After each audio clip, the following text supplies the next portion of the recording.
Throughout my childhood and early teenage years, I was a very curious person when it came to the concept of cartoons and the like.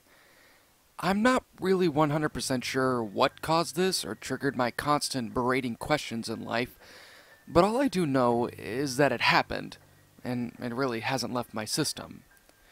Now, originally, the question when something rather innocent.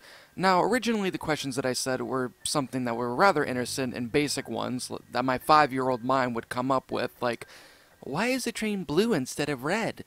Or, can they see me through the TV, Mommy? Yeah, the last one was a little bit creepy, but to me, they were legitimate questions. Now, as the years went by, my questions went from being simple things to more, how do I put this? A little bit more descriptive. A few good examples of these were like, why is it that every cartoon has to make parents act like idiots? To, dear God, why the hell is this guy not dead yet? And lastly to, where are these guys' parents at? These were just a few of the questions that I had in regards to whatever cartoon, show, series, or whatever I was watching at the time would pop up in my head. It didn't matter if I was watching Nickelodeon, Cartoon Network, Adult Swim, Disney XD, or whatever. These questions would pop up continuously and would not really cease. However, there have been times where I did wind up getting a few of my answers from the shows that I had watched, even if it wasn't something that I was particularly thrilled with in regards to the answer. Despite all of that though, there's one major question that has yet to be answered, and that question is, why is it that Max and Ruby only says one word throughout each and every episode? Yeah, I know that was a little bit anticlimactic, but it was a legitimate question that I had in my mind for years. Hell, even when I was a toddler watching the show, I asked myself this question quite often. Now, yes, I do know that in later seasons of the show, Max does actually wind up speaking a full sentence, on more than one occasion in the show. Likely as a way to try and dispel the kind of messed up rumors and myths of the internet that the internet likes to write down and just to mess with people. Kind of the same thing that they did with Max and Ruby's parents to try and dissuade any more myths about the parents being dead or killed or whatnot. Of course, for me that is, when I had actually watched the clip of Max speaking a full sentence on the show, it didn't really do much for me. In fact, I'd even go so far to say that it opened up a new can of worms for me. I mean, if Max could honestly speak a full sentence, and thus disprove that he had any kind of speech impediment, then why is it that he purposely only says one word throughout each episode? It didn't really make much sense to me then, and even now it still doesn't. Of course, many people would likely point out that he's only 5 or something like that. But even if that was the case, it still doesn't explain anything. I've met plenty of 5-year-olds in my life and my family that have been able to hold down at least a few sentences in a conversation of some sort. So there is really no reason that Max shouldn't have been able to do the same thing as well.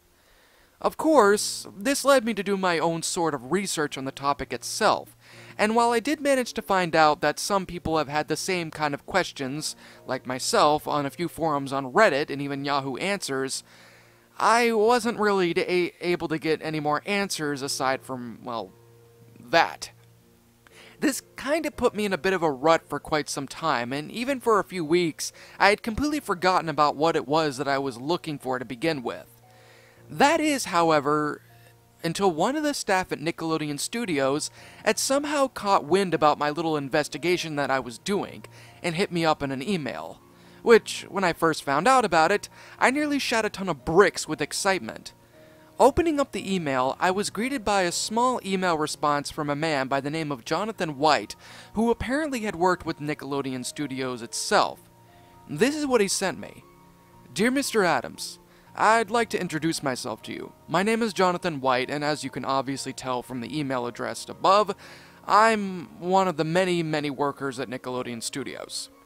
Where specifically, I am not really allowed to disclose, mostly because of the fact that I'm risking a lot right now just by emailing you.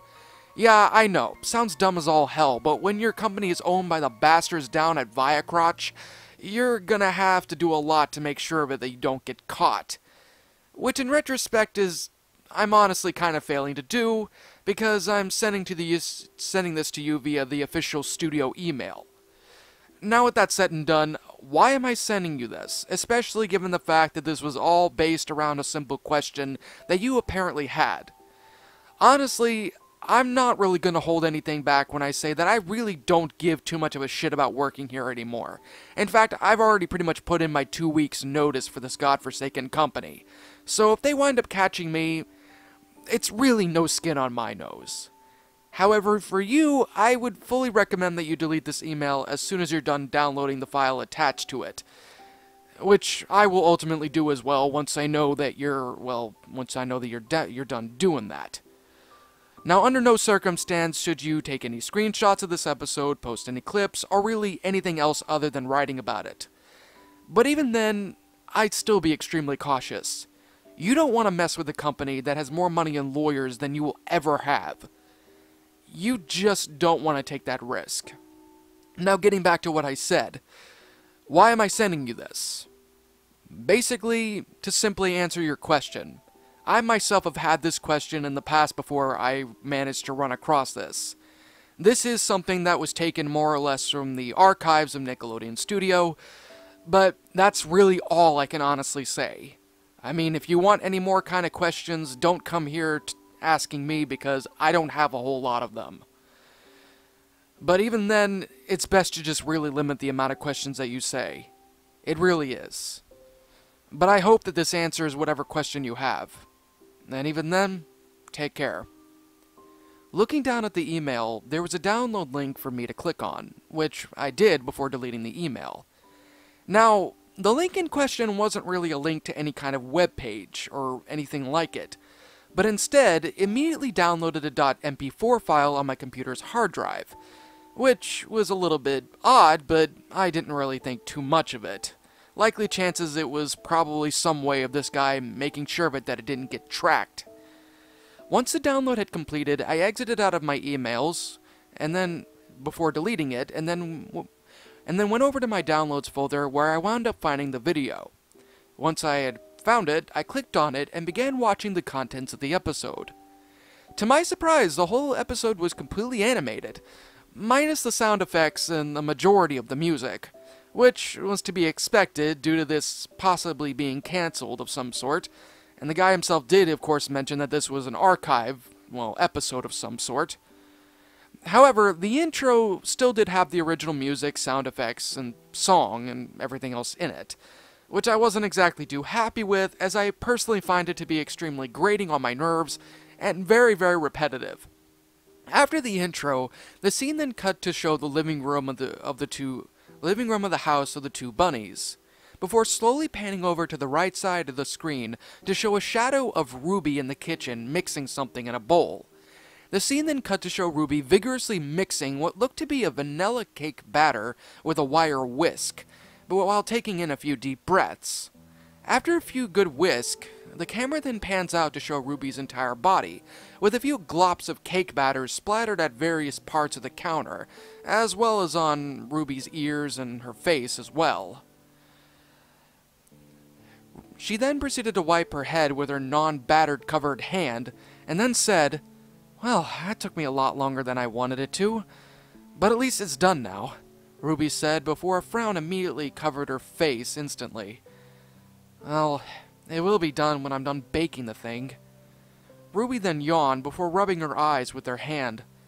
"Man, I don't know how long that took, but I'm pretty sleepy after working on this cake," Ruby said as she poured the batter into a baking pan before placing it into the oven. "I think I'll take a quick nap in my room to recharge my batteries a bit. I'll have Max wake me up when the cake's done," Ruby said before taking out a small timer and setting it on for about 20 minutes before placing it right down next to the oven. Ruby then stretched out a little bit more before making her way over into the living room, where Max was playing with a few of his toys, specifically his red elephant and fire truck.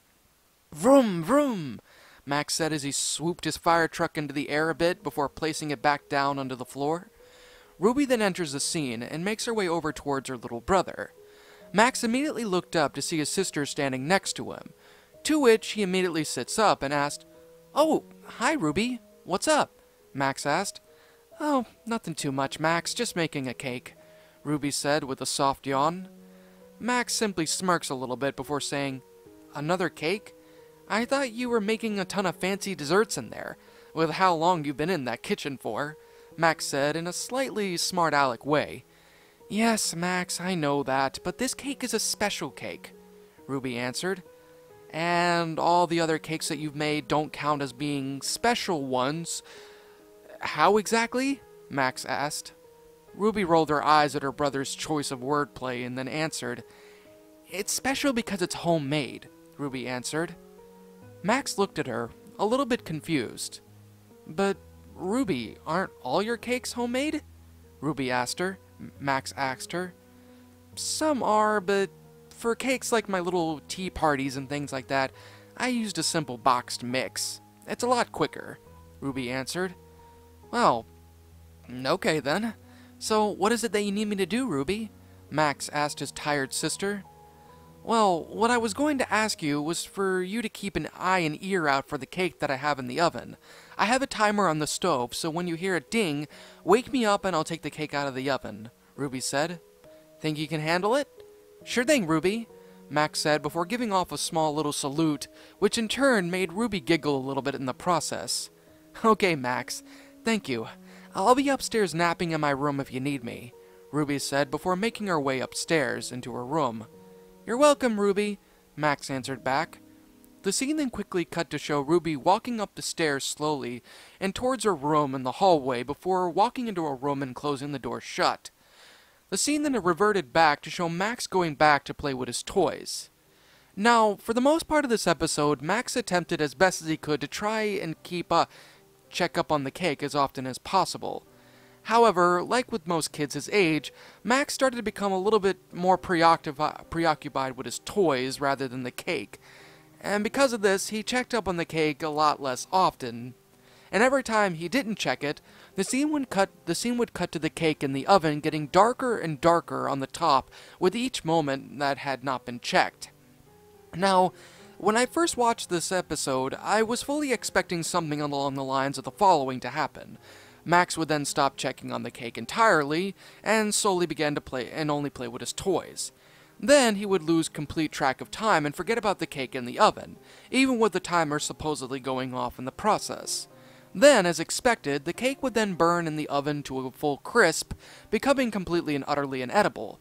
To which Ruby would wake up to the smell of burning cake, go downstairs, see that the cake is ruined, and then proceed to scold Max for not checking on it more often, and then proceeding to teach a lesson to him about being more responsible with extremely important tasks, and then ending up with Ruby remaking the cake entirely with Max's help, and then everything ending on a happy ending like most shows on Nick Jr. tend to play out. Only that wasn't the case. At least, not for this episode. While Max had been playing as much as he did, the camera then cut one last time to show the cake completely and utterly blackened and burned, as to be expected. However, with the charred cake came a vast amount of smoke that came out of the oven. Then, without any remote warning, the cake inside of the oven immediately caught fire. The scene then wound up cutting back to Max, who now smelled the smoke into the air, which in turn caused him to start panicking. Oh no, the cake! Max yelled out before running into the kitchen. Max, once he had ran into the kitchen and saw the flaming inferno in the oven, didn't exactly act in the proper manner. Specifically, what I mean by that is that Max immediately swung the door to the oven open rather quickly. This, as expected, did not go well, and soon the whole oven was on fire due to the increased amount of oxygen going to the flames.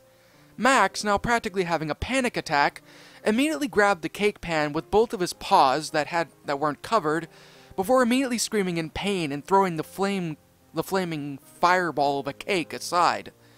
Ah! My hands! Max screamed out before he began whimpering. The camera then cut to show the burns on Max's hands, which, let me tell you all right now, wasn't something that I really wanted to see, especially given the detail that was put into making the burn wounds look, well, especially making the detail that was put into those burn wounds. They actually looked, well, pretty well drawn, to be honest. God, even now it makes me cringe thinking about that image. Now, after showing that rather unpleasant picture, the camera then cut to show the cake plopping down next to the window, which in turn proceeded to set the drapes and a few other loose hanging objects on fire as well. The scene then cut to show Ruby slowly waking up from her nap. She groans a little bit before immediately her eyes snap open at the light smoke that was in her room. She quickly got up from her bed and smelled the air. "Oh no, the cake!" Ruby said before her pupils grew tiny almost immediately before she yelled out, "Oh no, Max!" Ruby then, in a quick pace, flashed down this hallway out of her room and down the stairs. It's then that the smoke became thicker as she went down, and a soft orange and yellow light flickered in the kitchen entrance. Ruby, not wasting any time, immediately ran into the kitchen and began looking for her little brother. It didn't take long for her to find him lying down on the floor in a fetal position, shaking like a leaf, obviously scared out of his mind as the inferno continued to spread across the kitchen at a fast pace. Ruby immediately grabbed Max as quickly as she could and rushed out of the house at a quick pace before the two of them were outside onto the curb. Ruby then immediately grabbed a small cell phone out of her pocket, a small flip phone, and then began to call the fire department. Below her sat shaking, tear-stained, and slightly blubbering. Her little brother held on to Ruby's dress for dear life. The scene then transitioned to show two fire trucks and a single ambulance at the home of Max and Ruby. The camera cut to show a few firefighter rabbits coming out of the house and making their way over towards Ruby. "Hey Ruby, fire's officially out now," one of the firefighters said. "How bad is it in there?" Ruby asked. "Other than a bit of fire damage to the drapes and the interior of the oven, everything else is shockingly fine. A little bit charred and blackened, but nothing that a little bit of paint can't fix. However, next time, young lady, you need to be more careful when cooking," the firefighter said in a slightly stern manner. Ruby immediately lowered her head in shame before saying, "Yes, sir. I promise."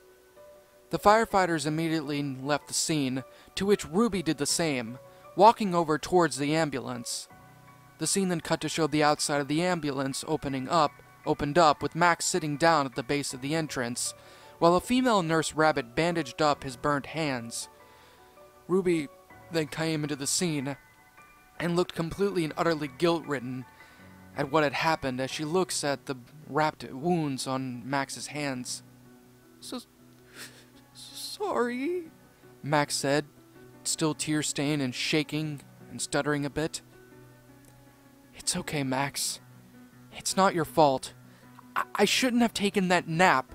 I was the one who made the cake, and I should have been the one that took it out, or at least set it aside before my nap. Oh, Max, I'm so sorry about everything," Ruby said before going up to her little brother and giving him a hug in the process. The camera then cuts to show the interior of the now burnt kitchen, focusing on the charred cake resting on the oven, and beside it, a completely and utterly melted timer. The scene then wound up fading out, and the video ended. You know how they say that sometimes if you watch something that you're extremely curious about and you're left with more questions than answers in the end? That's exactly how I felt about the whole thing after watching it. I mean, don't get me wrong, I did manage to get my question answered, but at the same time, I mean, I didn't know, and I still don't know what to say. I mean, even now, after typing this whole thing up, I don't have much of a clue about what to think about this episode. And given the fact that I'm not really able to contact the person for any more remote answers or anything else under the fear that I could sit there and get completely and utterly in a lot of trouble, it's difficult, but in order to keep myself safe, I think I'm just going to keep it that way. And for the most part, I'm content with not having that many answers.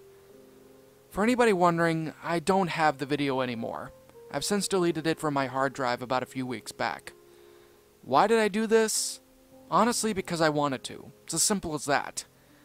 I mean, I've already watched the video twice, I might add, and that was it. That's all I needed to watch it for.